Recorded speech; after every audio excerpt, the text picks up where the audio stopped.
Sure. No child comes out of the womb believing I suck. Right.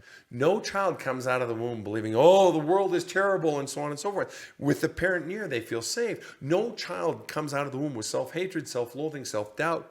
No.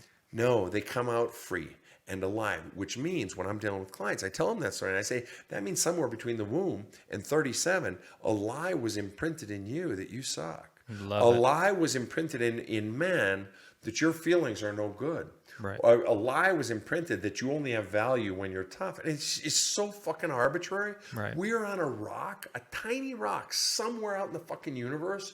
And there's this arbitrary fucking notion of what fucking masculinity is. It's so fucking stupid. It's as man-made as possible. It couldn't be more man-made. And, Exactly. yeah, it's kind of crazy. I love what you said about, being on the rock, because, there's this song.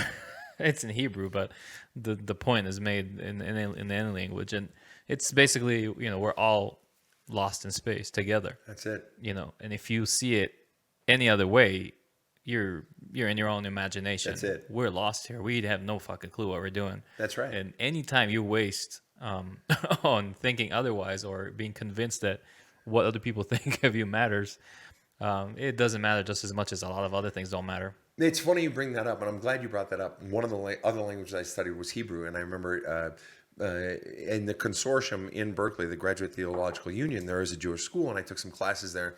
And I remember, reading Talmud and so forth, and one of the great rabbis, and I forget which it was, said, we must also remember that we are simultaneously the center of the universe and nothing. Sure.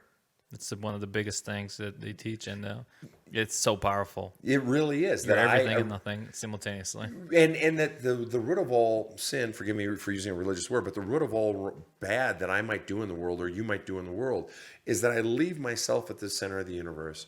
All sin is that it's all about me. Pride, stealing from others, it's for me. Taking of attention, hurting others, that it's all about me. And so this notion of, not to go all religious or anything, but of the first commandment being, I'm Lord your God, you shall have no other gods before me. Or in Jesus speak, treat your neighbor as you would treat yourself. The notion of extracting myself from the center of the universe. That's where the good happens. Sure. Versus if I'm head of the household, I'm the father or I'm the mother. Happens a lot. And I am the center of the fucking universe, and you all exist to serve me. You all exist to meet my needs. You all exist pour love into my love cup. Right. Right. It's all center of the universe fucking thing. Well, then you're missing half the equation, because the other half of the equation is you're simultaneously the center of the universe and nothing. Nothing and at all. that humility it too often gets forgotten. Or the humility gets bred into so many young men, so many young women. And it's not humiliate, it's humiliation. Being drummed into them by some king or queen, and so they spend their lives trying to work out of that belief that they suck and they're nothing. Well, they weren't taught the other side of the equation. Right. That you're also the center of the universe. Right. And that you fucking matter. It's just as important. And it's crazy how powerful it is when you look into self-esteem and what that means to someone's practical life. Whew. I mean, low self-esteem immediately means that I have to be out there loud, earning my way, being something I'm not necessarily wanting to be. Yes. Because there's no other way for me to earn that. Yes. And when you have that, let's say, high self-esteem, right? Right. You could care less about what other people think of you. You can tell them your mind. Right. You can tell them the truth, which has an immense value. You can be valuable to your community, to your society, because you're not going around there just telling them what they want to hear. You're like, hey, by the way, you got fucking fat. Right. You're gonna die like that. Just let's get you on a diet, or you suck. Because the way you've handled, Mary, your girlfriend, that a gentleman doesn't do that. If I have self-esteem and I don't care what you think of me, especially if I love you, right, I'm gonna tell you the truth. I can speak the truth in love. Right. Right. And I like what you said there. This notion of earning love. I see this a lot. This notion that I have to do in order to be loved versus be. That who you are in your essence. So when, my mother conveyed to us as children, you're not a dumb person, you just did a dumb thing. In other words, your essence is good. I love you for who you are. It's the action I don't approve of. Well, it's the action I don't approve of. That's right. And so many parents sort of flip that, and it's just like, you'll only get my love if you're doing what I want you to do. And so I call it the sales mentality, that you got to hit your quotas before you're going to get the Scooby snack, before you're going to get the fucking love from me, right? And so this goes back to something you brought up earlier. This goes back to when we were talking about the influence of parents, the influence of society. And one of the things when I'm working with clients, young clients, even old clients who still have powerful memories from junior high, high school, middle school, elementary school, they'll talk about how the bullying at school was so debilitating and so on and so forth. And I see that a lot in young clients and older clients. And yet there's a distinction. And I'll talk about this distinction in the effects of bullying by saying I had a classmate growing up, and she was bullied in our elementary school. She was bullied and she was just treated very, very poorly. And I was a part of it at times as well. And I saw her at the funeral of a classmate of ours, oh gosh, into my mid 40s probably. Let's say 10 years ago, maybe not even 10 years ago. And I saw her there, and I went to her, and I'll just call her randomly Sally. And I went up to her, and I said, hey, Sally, good to see you. How are you? Good. What's up with you? Blah, blah, blah. And then I said, Sally, I have to be very honest with you. I was cruel to you. I was mean to you, and a lot of people were. And it wasn't right. And I'm so sorry that you were treated that way. I'm so sorry that I was a part of that.